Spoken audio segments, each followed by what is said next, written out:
Good morning friends, स्वागत है आप लोग का आज की क्लास में। तो क्लास 8 का हमारी दुनिया इकाई 1 का गौ जो कि आपका है खनिज संसाधन। ठीक है, और आपने ये चीज देखा होगा इकाई क से लेके अभी आपका घ तक सिर्फ संसाधन के बारे में बताया गया, मतलब जितने भी संसाधन है उस सब का चर्चा आपके क्लास 8 में यूनिट बना बना के करवाया गया। ठीक है, तो आज बात करते हैं हम लोग खनिज संसाधन की। तो चलिए, खनिज संसाधन क्या है? देखिए, खनिजों को पृथ्वी का अमूल्य संसाधन कहा जाता है। खनिज को जो है पृथ्वी का अमूल्य संसाधन कहा जाता है और इसी पर मानव जीवन एवं इसका विकास निर्भर करता है। मानव जीवन और इस पूरे सिस्टम का विकास भी किस पे निर्भर करता है? आपका खनिज संसाधन पर। यह खनिज न केवल भूपटल के नीचे पाए जाते हैं बल्कि महासागरों की तली में भी पाए जाते हैं। ठीक है, उसके बाद देखिए, अब मानव का शारीरिक विकास भी कई खनिजों पर निर्भर है। और ये खनिज आपको कहां से मिलते हैं? भोजन से, फल सब्जी से, दूध अंडा से और मांस मछली से। ये सब खाने से भी आपको खनिज मिलता है। ठीक है, उसके बाद देखिए, इन खनिजों में टैल्क सबसे मुलायम एवं हीरा सबसे कठोर होता है। खनिज की अगर बात करें, सबसे मुलायम कौन सा खनिज होगा? आपका टैल्क। बहुत इंपॉर्टेंट है, पूछा गया क्वेश्चन है। सबसे मुलायम क्या हो जाएगा? टैल्क। और सबसे कठोर तो आप जानते हैं हीरा होता है ना। ठीक है, उसके बाद विश्व में लगभग 2000 से अधिक खनिज पाए जाते हैं। पूरे विश्व की बात करें तो 2000 से ज्यादा खनिज पाए जाते हैं, पर जिनमें लगभग 100 से अधिक हमारे भारत में पाए जाते हैं। देखिए कितनी बड़ी महत्ता है हमारे भारत की। भाई 2100 से ज्यादा हमारे भारत में ही पाए जाते हैं खनिज। ठीक है, अब बात करते हैं खनिज के प्रकार। तो खनिजों को दो भागों में बांटा गया, याद रखिएगा, धात्विक और अधात्विक। ठीक है, खनिज को दो भागों में बांटा गया, एक धात्विक आपका, एक अधात्विक। अब देखिए, धात्विक खनिजों में धातु पाया जाता है ना। आपको खनिज कितने भाग में बांटा गया है? दो भाग में, याद रखिएगा, धात्विक है और एक अधात्विक। धात्विक खनिज में धातु पाया जाएगा, यानी जिसमें धातु पाया जाएगा वो आपका धात्विक, और जिसमें धातु नहीं पाया जाएगा वो आपका अधात्विक। ठीक है, अब धात्विक खनिज भी दो प्रकार के होते हैं, ध्यान रखिएगा। खनिज क्या प्रकार के? दो प्रकार के, धात्विक और अधात्विक। धात्विक यानी जिसमें धातु का गुण हो, और अधात्विक जिसमें धातु का गुण ना हो। और धात्विक कितने प्रकार के होते हैं? दो प्रकार के। ठीक है, एक लोहयुक्त खनिज होता है और एक अलोहयुक्त खनिज होता है। ठीक है, लोहयुक्त खनिज और अलोह खनिज। तो लोहयुक्त में मतलब ऐसे खनिजों में लोह के अंश मिलते हैं। लोहयुक्त खनिज यानी जिसमें लोहे के अंश आपको देखने के लिए मिलते हैं, जैसे में लोह अयस्क, मैग्नीज, टंगस्टन इत्यादि। ये सब क्या है? लोह अयस्क है, लोहयुक्त खनिज है आप लोग के। उसके बाद अलोह खनिज में आपके इन खनिजों में लोहे का अंश काफी कम या ना के बराबर होता है, जैसे में आपका सोना, चांदी, टीन है दोनों ये। अच्छा, एक चीज बताइए, ये भी खनिज ही है, ये भी खनिज है, पर जिसमें लोहे का अंश है वो लोहयुक्त खनिज है। जिसमें लोहे का अंश नहीं है, जैसे सोना चांदी है धातु पर उसमें लोहे का अंश नहीं है, तो क्या हो जाएगा? अलोह खनिज। तो समझ गए आप लोग? चलिए, तो ये चर्चा हो गई आपकी धात्विक की। अब आगे देखते हैं अधात्विक की। चलिए, उसके बाद बात करते हैं अधात्विक खनिज में। तो देखिए, अधात्विक खनिज में जो है वो धातु नहीं होते, जैसे कि आपका चूना पत्थर हो गया, अभ्रक हो गया, जिप्सन हो गया इत्यादि। इस समय बताइए क्या आपको धातु मिलता है? नहीं मिलता है। ये खनिज भी दो प्रकार के होते हैं। आपने देखा धात्विक भी दो प्रकार का होता है, एक लोहायुक्त होता है और एक अलोह होता है। अधात्विक भी आपका दो प्रकार का, एक कार्बनिक खनिज और एक अकार्बनिक खनिज। ठीक है, तो कार्बनिक खनिज को देखिए, इन खनिजों में जीवाश्म अर्थात कार्बन के अंश होते हैं। कार्बनिक यानी कार्बन का अंश होगा। लोहा में लोहा का गुण, जैसे लोहायुक्त आपने पढ़ा था तो उसमें क्या था? लोहे का गुण होना चाहिए। उसी तरह कार्बनिक खनिज में किसका गुण होना चाहिए? कार्बन का गुण, या तो एक दूसरे भाषा में कह सकते हैं कार्बन का अंश होना चाहिए। कार्बन का अंश आपको किसमें मिलेगा? कोयला और पेट्रोलियम में मिलेगा कि नहीं मिलेगा? ठीक है, उसके बाद अकार्बनिक खनिज, इन खनिजों में जीवाश्म नहीं होते। जैसे इसमें जीवाश्म के अंश है, यानी कार्बन के अंश है, इसमें आपके जीवाश्म नहीं मिलेंगे। ये आपको पत्थर उत्थर से मिलता है, जैसे अभ्रक हो गया, ग्रेफाइट हो गया। ठीक है, अब एक पॉइंट है, ग्रेफाइट का उपयोग किसमें होता है? पेंसिल में होता है। और है क्या? ये धातु है ना। ठीक है, चलिए आगे चलते हैं। लोहा अयस्क। लोहा अयस्क क्या है, इसके बारे में जानते हैं। तो देखिए, लोहा आधुनिक सभ्यता एवं उद्योग की जननी है। लोहा का निर्माण जब हुआ, ये जितने भी उद्योग हैं सब चीज में लोहा का ही प्रयोग होता है ना। तो यही सब उद्योग की क्या आपकी जननी है। परंतु लोहा खदानों से शुद्ध रूप में नहीं निकलता। आपका जो लोहा है खदानों से जो निकलता है ये शुद्ध रूप में नहीं होता, ये अयस्क के रूप में मिलता है, ठीक है। और लोहा की प्राप्ति के लिए हेमेटाइट और मैग्नेटाइट, लिमोनाइट एवं सिडराइट मुख्य अयस्क है। देखिए यहां से भी आपका क्वेश्चन बहुत बढ़िया बनता है, कंपटीशन हो या आपका नॉर्मल एग्जाम हो। लोहा तो खैर शुद्ध रूप में नहीं निकलता, ये बात आप लोग समझ गए। और लोहा किस में निकलता है आपके अयस्क में, तो लोहा का अयस्क कौन कौन सा होगा, तो हेमाटाइट, मैग्नेटाइट और उसके बाद लिमोनाइट, सिडेराइट, ठीक है। तो याद कर लीजिए, ज्यादातर क्वेश्चन में आपको देखिएगा ये तीन चीज आपको ज्यादा मिलता है, लिमोनाइट, मैग्नेटाइट और हेमाटाइट। ये सब किसके है बाबू, लोहा का अयस्क है, ठीक है। उसके बाद लोहा अयस्क के उत्पादन के लिए, ये जो लोहा अयस्क के उत्पादन के लिए चीन का पेंकी क्षेत्र, ब्राजील का मिनास गिरास और संयुक्त राज्य अमेरिका सुपेरियर झील क्षेत्र जो है प्रसिद्ध है, किसके लिए, लोहा अयस्क के लिए, ठीक है। विश्व में लोहा अयस्क का कुल अनुमानित भंडार लगभग 37 करोड़ टन है, ठीक है। पूरे विश्व में कितना उत्पादन होता है, 37 करोड़ टन होता है, ठीक है। जिन चट्टानों से धातुएं लाभप्रद रूप से प्राप्त किया जाता है उसे क्या कहते हैं, अयस्क कहते हैं। यानी किसी भी चीज से, कहीं से भी जो धातु निकाला जाता है ना, जिन चट्टानों से धातु निकालना लाभप्रद होता है वो क्या कहलाता है, आपका अयस्क कहलाता है। भारत में लोहा अयस्क का कुल अनुमानित भंडार, ये तो हो गया बाबू आप लोग का विश्व का 37 करोड़ टन। अगर भारत की बात करें 420 अरब मीट्रिक टन है। देखिए कितना जबरदस्त है, 420 अरब मीट्रिक टन है, जिसके उत्पादन के लिए बादाम पहाड़, झारखंड का गुआ, महाराष्ट्र का चांदा, छत्तीसगढ़ का रायपुर, मध्य प्रदेश का जबलपुर प्रसिद्ध है।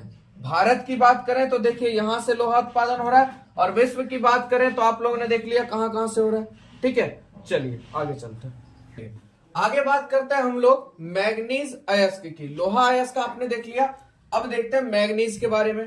तो देखिए मैग्नीज उत्पादन में भारत का विश्व में अग्रणी स्थान है। अगर विश्व की बात करें तो मैग्नीज उत्पादन में सबसे आगे कौन है भैया, हमारा भारत है, ठीक है। और इसके अयस्क को भी आप जान लीजिए कि क्वेश्चन में अयस्क से क्वेश्चन ज्यादा पूछा जाता है। मैग्नीज किसके अयस्क से प्राप्त होता है, तो देखियो पायरोलुसाइट, साइलोमेलेन, रोडोनाइट, ठीक है। क्या हो जाएगा, पायरोलुसाइट, साइलोमेलेन, रोडोनाइट, ये किसका अयस्क है, तो मैग्नीज का अयस्क है, ठीक है। और जंग रोधी इस्पात बनाने में इसका उपयोग लोहे के साथ किया जाता है। मतलब जंग से बचाने के लिए अगर लोहे में मैग्नीज का उपयोग कर दिया जाए तो क्या हो जाता है, जंग रोधी हो जाता है, ठीक है। इसके अलावा मैग्नीज का उपयोग बैटरी, फोटोग्राफी, माचिस उद्योग इत्यादि में भी इसका उपयोग होता है। साथ ही साथ देखिए कीटनाशी दवाई को बनाने में भी इसका उपयोग किया जाता है। जो आपका कीटनाशी दवाई है उसको बनाने में भी इसका उपयोग किया जाता है, ठीक है। चलिए आगे बढ़ते हैं विश्व के मैग्नीज उत्पादक क्षेत्रों में। अब पूरे विश्व की बात करें तो मैग्नीज उत्पादन कहाँ कहाँ है, तो यूक्रेन का निकोपोल, क्या हो जाएगा आप लोग का, यूक्रेन का निकोपोल, ब्राजील का अमाया, घाना का नखुता क्षेत्र, क्या है ये क्षेत्र जो है मैग्नीज उत्पादन के लिए प्रमुख क्षेत्र है। अब बात करते हैं भारत में मैग्नीज का कुल भंडार लगभग 1670 लाख, ठीक है, 1670 लाख टन है। और उत्पादन, अगर भारत में उत्पादन की बात करें तो ये आपका महाराष्ट्र का नागपुर, मैग्नीज जो आपको मिलेगा महाराष्ट्र का नागपुर एवं भंडारा क्षेत्र मैग्नीज उत्पादन के लिए क्या है आप लोग का, प्रसिद्ध है, ठीक है। तो मैग्नीज के बारे में आपने जान लिया। अयस्क को मैं बार बार कह रहा हूं, याद रखिएगा, मैग्नीज का अयस्क हो जाएगा पायरोलुसाइट, ठीक है। उसके बाद साइलोमेलेन, रोडोनाइट, ठीक है। चलिए बात करते हैं अब तांबा की। तो तांबा एक अलौह धातु है। तांबा क्या आपका अलौह धातु है, मतलब उसके अंदर लोहे का अंश नहीं है, और जिसके लोहे के बाद सबसे अधिक उपयोग होता है। और लोहे के अगर सबसे ज्यादा उपयोग होता है तो आपका किसका, तांबा का होता है, ठीक है।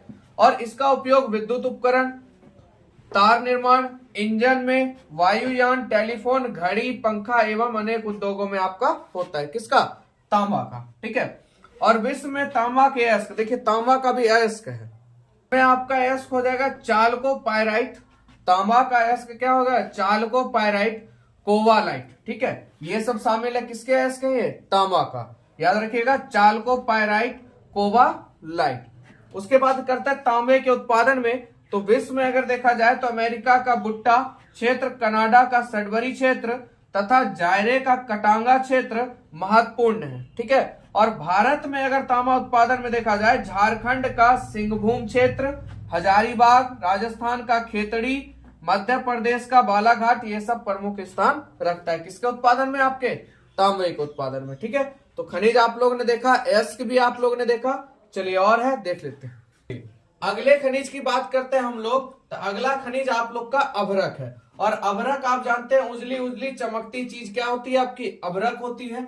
और इसका उपयोग खिलौना, दवा उद्योग से लेकर विद्युत उपकरण तक इसका मतलब उद्योग तक है। ठीक है, और इसके प्रकारों की अगर बात करें तो मास्को वाइट और वायोटाइट। ठीक है, समझ में आप लोग को। इसका भी एस्क देखिए यहाँ आपको मिल रहा है, इसी का प्रकार है मास्को वाइट, वाइटोटाइट, किसका, अभ्रक का प्रकार है। ठीक है, उसके बाद विश्व में अभ्रक उत्पादन में ब्राजील का मिनास गिरास राज्य, रूस का बैकल झील क्षेत्र, कनाडा का ब्रिटिश कोलंबिया क्षेत्र महत्वपूर्ण है विश्व की अगर बात करें। और भारत में अभ्रक झारखंड के कोडरमा, हजारीबाग, बिहार के मुंगेर, नवादा, राजस्थान के अजमेर जिलों में मिलता है। क्या चीज, आपका अभ्रक। और देश में अभ्रक का कुल भंडार लगभग कितना है, लगभग कितना है आप लोग का, 59,000 टन है, किसका, अभ्रक का।